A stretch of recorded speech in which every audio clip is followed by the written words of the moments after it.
metro area, Fada. Sometime in December 2022, the US President, Mr. Joe Biden, invited and hosted 49 presidents of African countries in Washington, D.C. In the US African Summit. It was widely reported that the US President didn't even have an agenda, as none was being discussed. This is just one of the many summits of African head of states. There's the China African Summit, there's the Indian African Summit, there's the EU African Summit, and even the Turkey African Summit.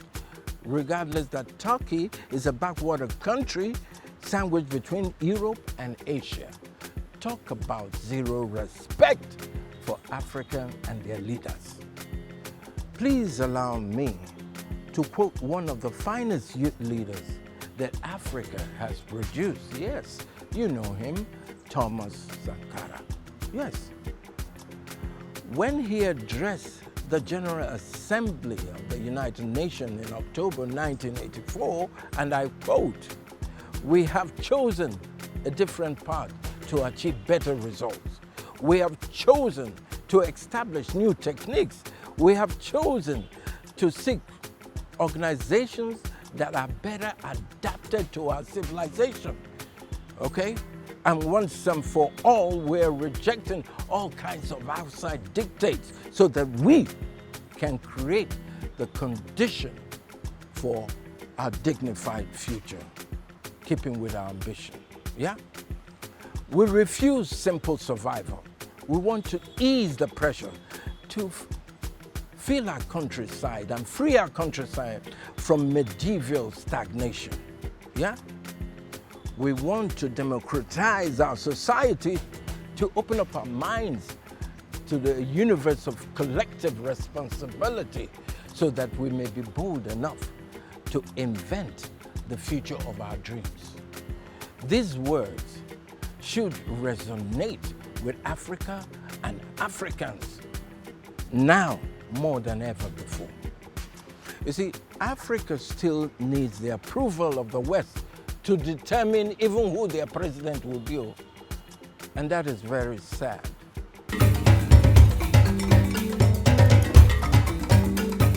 Someone who is part of your problem can never be part of the solution. Can we then ask ourselves, is Africa really free? Is Africa independent? This is what we're here to discuss. And I'm happy I'm with my folks here. Ladies and gentlemen, give yourselves a big hand of applause. Thank you. My very first question to you all would be, is Africa free? My name is Baba the Baba. I'm a comedian and a content creator. We are supposed to be free, but we are not. Now, because most times we get to get approval from the Western world before we do anything. For instance, an African politician will be contesting, and you'll be hearing things like he went to speak in the US and he was accepted, the white people accepted him. So we are not really free for now, until we forget about that mindset of getting approval from the Western world. My name is Wei Engogwe. I'm an entrepreneur. The question is Africa really free?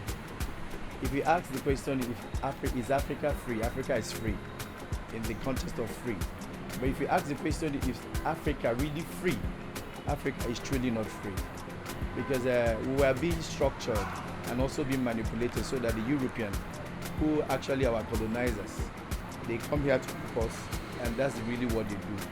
Do you think that Africa is utterly lacking in the kind of visionary leadership that it needs and courageous leaders who are capable of meeting the complex challenges the continent is facing while serving as an inspiration to their own youth?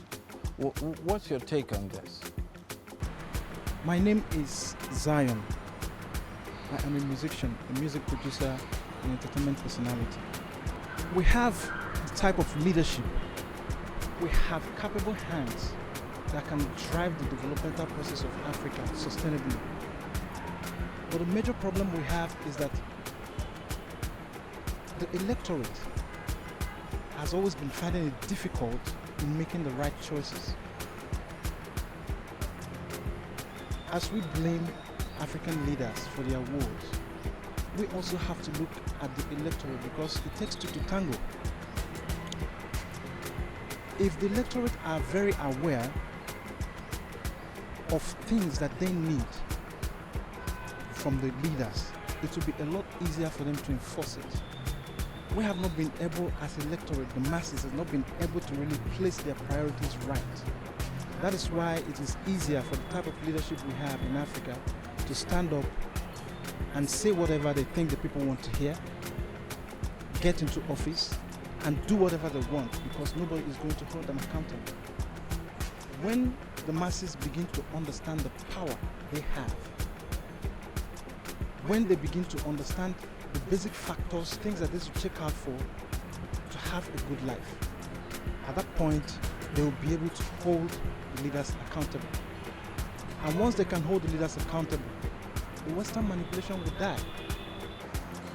So, in other words, you're saying if the citizens shed their ignorance, if they have a better understanding of their rights and what they should do, at least starting from holding leadership accountable, then that will produce the kind of quality leadership that we want. Qualities our future leaders need to have. You have to be independent. If you are not independent and somebody puts you in power, you must work to favor that person. And that is where Africa is now.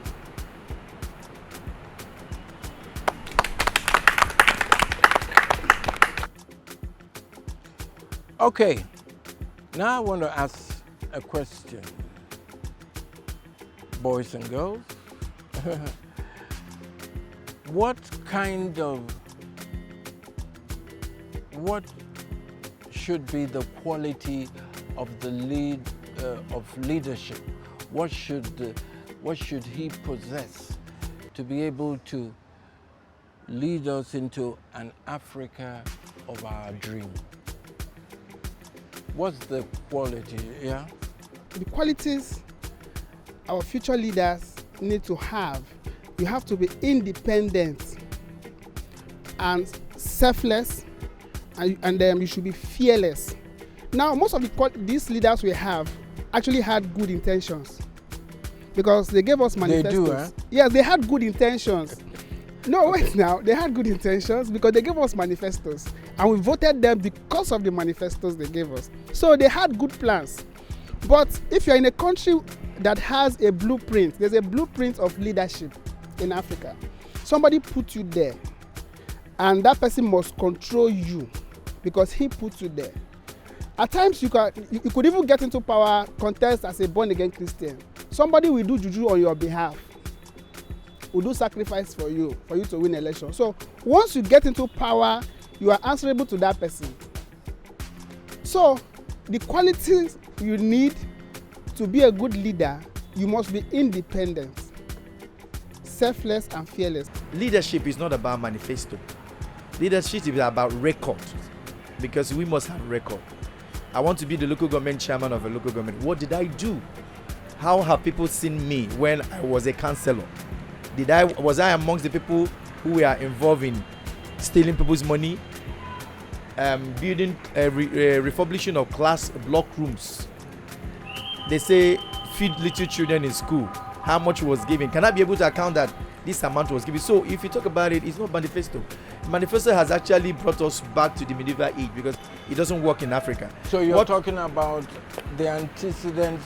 You should trace the antecedents, yes, of the future leadership, what they've done in the past. Fine, that's the only way we can grow, because if you're telling me you want to be Mr. President, you want to be my councillor, I should be able to ask you questions. What have you done in the past? And in your family, how far have you been able to relate with people? In your community, do they know you? In that environment where you live. So if we understand the fact that he is my leader at the podium, but does it trickle down to my community? If he's in the village, do we have access to this man? Can we actually call this man, sir? 1 million was paid for transformer. What has been done? If a leader cannot be assessed, there's no need him being a leader. Leadership is about the people. One of the most important quality future leaders of Africa should have is selflessness. The only thing that can propel you into thinking of how to do things that will benefit the larger society is when you are selfless. If one is not selfless, it becomes difficult for the person to think about other people, because leadership is the ability for you to sit down and take that hard decision irrespective of what the followers think about it, knowing that in the end it will benefit everybody.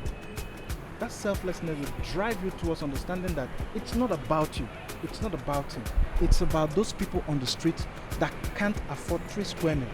It's about those people that do not even know where next they are going to lay their head in shelter, for you to be able to put policies that will give them succor. So selflessness is very, very important, very vital in any African leader that will make any meaningful change. Well. It has been a very incisive discussion. Talking about Africa, sometimes it can be shameful. There's no gainsaying that Africa is still lacking in leadership who are capable of meeting the complex challenges, okay, while serving as an inspiration to young people. Similarly, citizens of African countries have assumed a docile, which won't concern me kind of attitude to engaging government and holding government accountable. This cannot be the way to go. Citizens must wake up to the powers that they do have to begin to influence and steer the leadership of African countries in the direction they want. Okay? And this is up to the African youth. I know it will be a long and painful process, but this is what is needed right now. This is the area of Fada. Yes, on the street, because this is street here.